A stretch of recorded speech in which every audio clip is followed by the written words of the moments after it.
40% of all marriages in this country are non-religious marriages. They don't take place in any church or any sort of religious institution. 40%.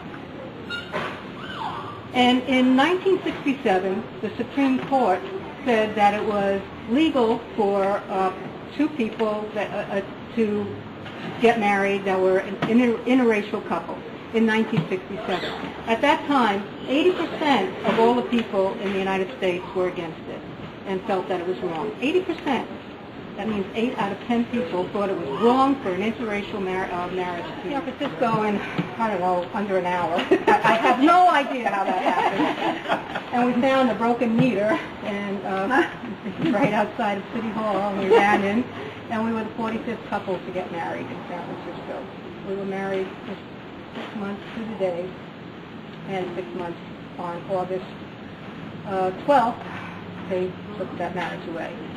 They avoided it, I guess, like it never existed. But I just found that out today. I think.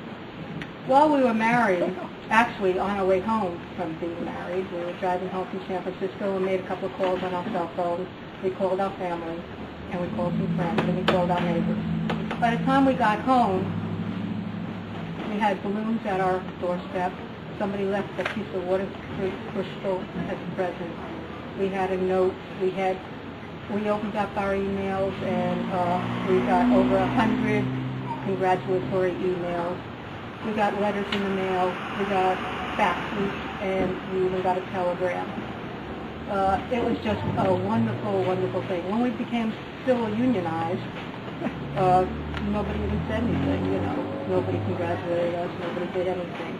When we became domestic partners, nobody said anything. Nobody did anything. But we were married. People understood what that meant. It meant we were married. We were just like everybody else. And we felt like everybody else. It was an incredible feeling to be married. And, you know, I don't know if we got any more rights or responsibilities being married in the States, but it felt different. It felt real.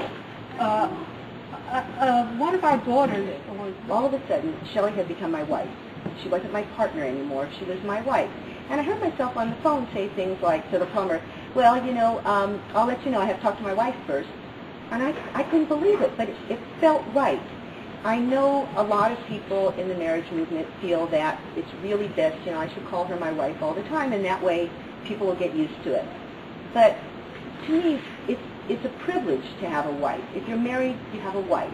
And that's just the way I see it, although I can see the other side, but it just doesn't come out. The gentleman who civilly unionized us said, you know, give me a call in like 6 months and let me know if your relationship has changed, if anything's any different. And we called him back in 6 months, and it really hadn't, you know, I mean, because it was just a thing. You know, it was exciting for the day and the week and the honeymoon, but after that, it just didn't change us. But when we got married, it did. It's just, that's what marriage is in our country. I mean, it's an institution that we all know, and it changed for us. And when they took our marriage away, we got a slew of emails. And people said things, well, you know, they were trying to be very comforting, and they said, you know, in our hearts, you're still married. But marriage is not an emotion. It's not an emotion of your heart. It's a legal contract.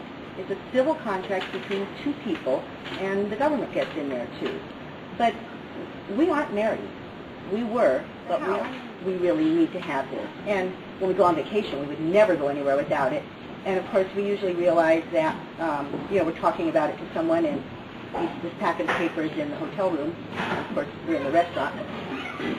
So we've decided actually today that we need to have another packet in our car. But it's demeaning. I mean, it's awful. And it's just the way it is. All right, on to the next one here. Marriage has both legal and religious meanings for most Americans. True. Yeah, and that's kind of the problem, isn't it? Most Americans actually support equal rights for same-sex couples. On the other hand, a lot of people, especially the religious right, sees marriage as a religious bond in which same-sex marriage is not a good thing. I was struck by your statement about 40% of marriages being secular events rather than religious ones, and I think that's Do you have any questions before we close? Thanks again to the Oh yes, we also have a short video and a short advertisement that will be aired, I think, next spring on the issue of same-sex marriage.